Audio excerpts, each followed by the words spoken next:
এবার metal presents কৃষি সংবাদ সুজলা সুফলা।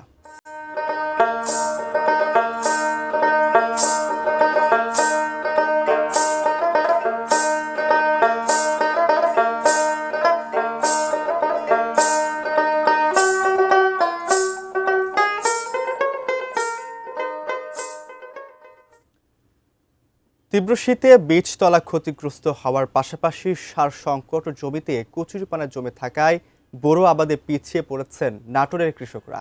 এতে ফলন বিপর্যয়ের আশঙ্কায় আছেন তারা। কৃষি অফিস অবশ্য বলছে আবাদ এবং উৎপাদন দুটোরই লক্ষ্যমাত্রা পূরণ হবে। নাটোর প্রতিনিধি বোরহান উদ্দিন বনির পাঠানো তথ্য ছবিতে ডেস্ক রিপোর্ট।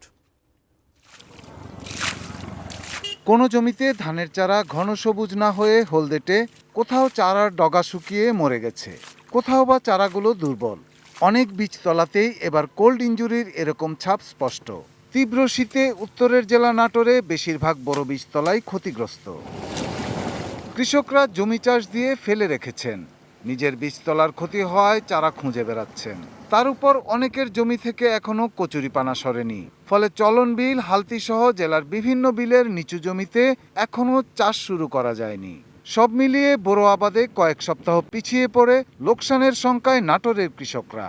বিছন যেটা হওয়ার কথা তার সে অর্ধেকও হয়নি। 3 বিঘা বাড়ি চারা আমার শর্ট হয়ে গেছে। এখন এই 3 বিঘা চারা আমি পাচ্ছি না। বিঘা প্রতি 5 থেকে 6 হাজার টাকা খরচ হয়ে যায় কচুরিপানা সাফ করার জন্য। এদিকে ডিলারদের কারসাজিতে নির্ধারিত মূল্যে সার না মেলার অভিযোগ তো রয়েছেই। এই শাড়ি বাইরে গেলে পরে 200-300 টাকা বেশি দিলে সার কোনো সমস্যা নেই। বিকল্প অল্প সার দিয়েই আমাকে আবাদ করতে হচ্ছে। এখন ফলন হয়তো সেখানে ঘাটতি হওয়ার সম্ভাবনা আছে। সমস্ত কিছু দিয়ে আমাদের খরচা যায় বিঘা প্রতি 10 থেকে 12 হাজার টাকা। তাতে ধানের দাম পাওয়া যায় না। কৃষি অফিস অবশ্য জানিয়েছে সার সংকট নেই, বীজতলাও হয়েছে 100 হেক্টর বেশি জমিতে। বড় উৎপাদনের লক্ষ্যমাত্রাও পূরণ হবে। আমাদের বর্তমানে এখন কোনো সারের কোনো সংকটও নাই। ডিলারদের পয়েন্টে আমরা ঘুরে দেখেছি প্রচুর পরিমাণে সার মজুদ রয়েছে এবং কৃষকরা নিয়মিতভাবে সার পাচ্ছে। আমাদের এই বড় আবাদটা আমাদের লক্ষ্যমাত্রার চেয়ে বেশি হবে বলে আমরা আশাবাদী। Shahidul Rana, desk report, ATN news.